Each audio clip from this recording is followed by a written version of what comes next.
Assalamualaikum warahmatullahi wabarakatuh. Perkenalkan saya Farah Adinda, mahasiswa Universitas Pembangunan Panca Budi Medan.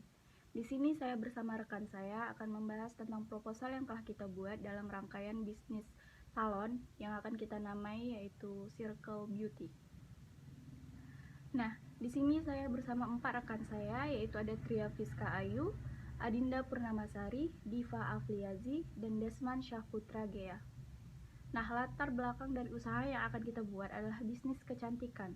Salah satu bisnis yang semakin berkembang saat ini. Bisnis ini banyak jenisnya, bukan hanya tentang riasan wajah dan rambut saja, tapi semua yang berhubungan dengan kecantikan pada umumnya. Dari mulai ujung rambut sampai ujung telapak kaki.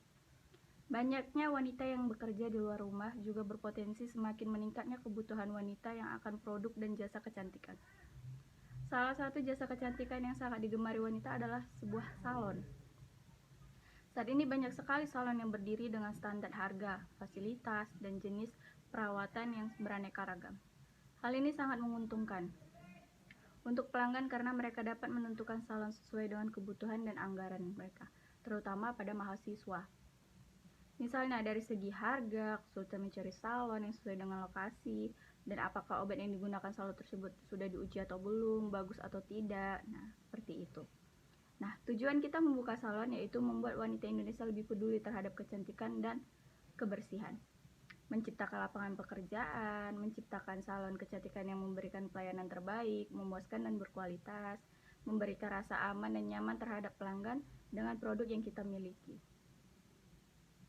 Selanjutnya akan dibahas oleh rekan saya.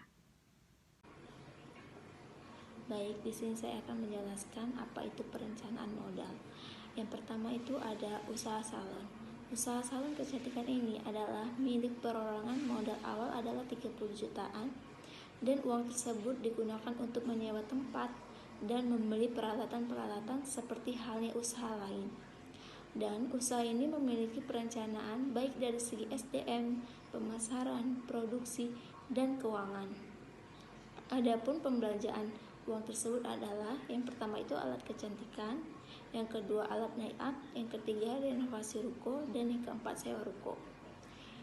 Terus lanjut yang kedua. Yang kedua di sini ada perlengkapan. Perlengkapan itu sendiri ada cermin. Keseluruhan pengeluaran peralatan dan perlengkapan adalah sekitar 3.500.000 dan sisanya akan digunakan untuk biaya operasional yang dipastikan akan memerlukan biaya yang tidak sedikit. Modal yang kita punya ini sangat sedikit, namun bermodal sekitar 8 juta bisa mendirikan usaha salon sederhana. Untuk pembesaran usaha adalah proses dari kehidupan usaha salon kecantikan ini.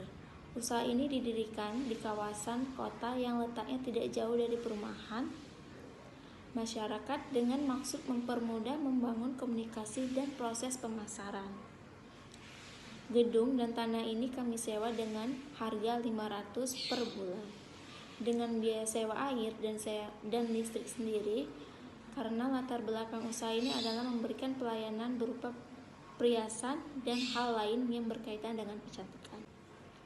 Baik, selanjutnya saya akan menjelaskan rencana kegiatan operasionalnya, yaitu kegiatan operasional usaha ini dilakukan di lokasi milik pribadi, dimulai dari persiapan pekerjaan, menyiapkan alat-alat make-up salon, dan perawatan lainnya, pemotongan rambut dengan gunting, dan lain-lain. Selanjutnya, karyawan akan standby menunggu pelanggan. Jika ada pelanggan, lalu ditawarkan jasa pelayanan yang kami sediakan untuk kemudian dikerjakan. Proses pekerjaannya sendiri dilakukan oleh 2 orang karyawan yang dipekerjakan secara bersamaan dengan melayani 1 orang pelanggan oleh. Adapun jasa pelayanan yang kami sediakan sebagai berikut. Yang pertama ada gunting cuci blow dengan harga Rp20.000 sampai Rp30.000. Yang kedua ada krim bed buah dengan harga Rp20.000. Yang ketiga ada hair energy dengan harga Rp30.000 sampai Rp40.000. Yang keempat ada hair aromaterapi dengan harga Rp40.000 sampai Rp50.000. Yang kelima ada Bonacure hair therapy dengan harga Rp100.000. Yang keenam ada clinical hair therapy dengan harga Rp60.000 sampai Rp80.000. Yang ketujuh ada cat uban dengan harga Rp50.000 sampai Rp80.000. Yang kedelapan ada rebonding dengan harga Rp120.000. Yang kesembilan ada perming dengan harga Rp60.000 sampai Rp120.000. Yang kesepuluh ada makeup dengan harga Rp50.000 sampai Rp300.000.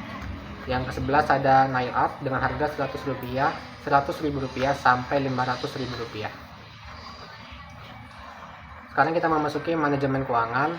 Modal yang digunakan adalah modal 100% milik sendiri, usaha milik bersama yang sumbernya dari 2 orang, dan modal pertama bisnis ini adalah sebesar Rp7 juta, yang dibagi masing-masing orang Rp3.500.000, dan digunakan untuk membeli.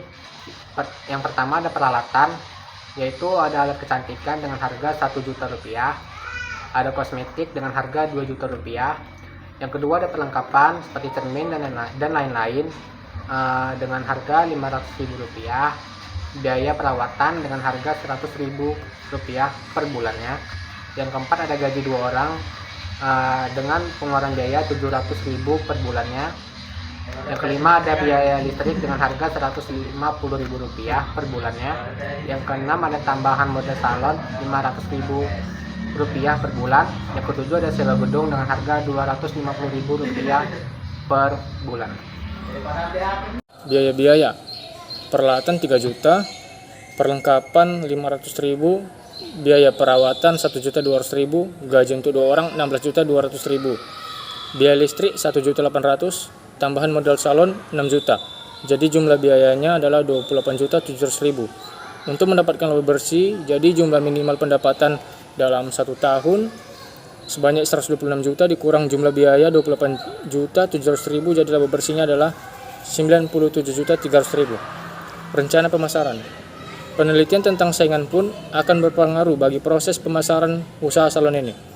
Oleh karena itu, kami pun meneliti para pesaing dengan meneliti jenis-jenis pelayanan, kekurangan dan kelebihannya secara spesifik, sehingga perusahaan salon kecantikan ini mempunyai nilai lebih dari salon biasa, dengan konsep harga yang murah dan pelayanan yang memuaskan.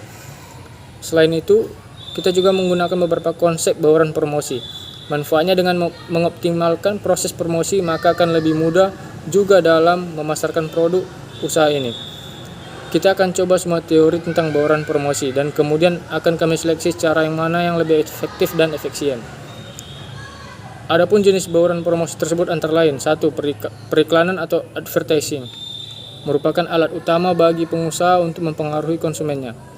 Periklanan ini dapat dilakukan pengusaha lewat surat kabar, sosial media, ataupun dalam bentuk poster yang dipasang di pinggir jalan atau tempat-tempat yang strategis. 2. Penjualan pribadi atau personal selling merupakan kegiatan perusahaan untuk melakukan kontak langsung dengan calon konsumennya. Dengan kontak langsung ini diharapkan akan terjadi hubungan atau interaksi yang positif antara pengusaha dengan calon konsumennya itu. Yang termasuk dalam personal selling adalah door-to-door selling, mail order, telepon selling, dan direct selling. Kemudian ada promosi penjualan yang biasa disebut sales promotion.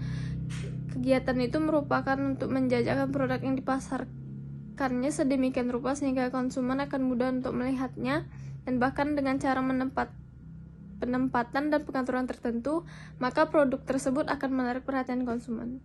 Kemudian ada yang terakhir, ada publisitas publicity, yaitu merupakan cara yang biasa digunakan juga oleh perusahaan untuk membentuk pengaruh secara tidak langsung kepada konsumen agar mereka menjadi tahu dan menyenangi produk yang dipasarkannya. Hal ini berbeda dengan promosi, di mana di dalam melakukan publisitas, perusahaan tidak melakukan hal yang bersifat komersial. Publisitas merupakan suatu alat promosi yang mampu membentuk opini masyarakat secara tepat, sehingga sering disebut sebagai usaha untuk mensosialisasikan atau memasyarakatkan. Itu saja.